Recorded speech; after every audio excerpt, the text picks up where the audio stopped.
ကူသာသူရဲကောင်းတရင်စကူမှအသက်ပေးသွားခဲ့သောကိုပိုင်အမှတ် B1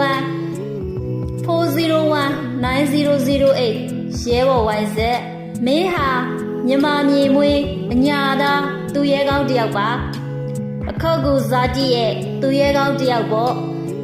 2025ဇူလိုင်4ရက်နေ့အမှတ်နဲ့ဆက်ဗျူဟာမှာရန်သူလေရင်ဘုံကျဲချိန်ရင်ဆိုင်ခုခံတိုက်ပွဲဝင်သွားသူပါသွေးချောင်းစီးလို့မြေကြီးရိုင်မိုးပြပြင်းကငိုကြွေးသည်နေ့အခုတ်ကူသားသူရဲကောင်းအမေအိမ်စီပြန်မလာနိုင်တော့တဲ့နေ့ရဲဘော်ဝိုင်ဆက်ငါတို့တွေဘယ်တော့မှမမေ့ဘူးဤယာဝတီမြင့်ရည်စီးဆင်းတယ်လို့သူရဲကောင်းဤနာမည်ပျောက်ပြက်မသွားဘူးအခုတ်ကူသရာကြီးမြင်မားတယ်လို့ရဲဘော်ဝိုင်ဆက်ဤဂုံတရင်အမြဲတင်ရှားနေမယ်ငိမ့်ချမ်းရဲ့အတွက်ပေးဆက်လိုက်တော့ရဲဘော်ဝိုင်ဆက်အားဝမ်းနဲ့ညှိုးငယ်စွာဖြင့်ဂုံပြူခြင်းရဲဘော်တောင်းငယ်ခအညာမြေ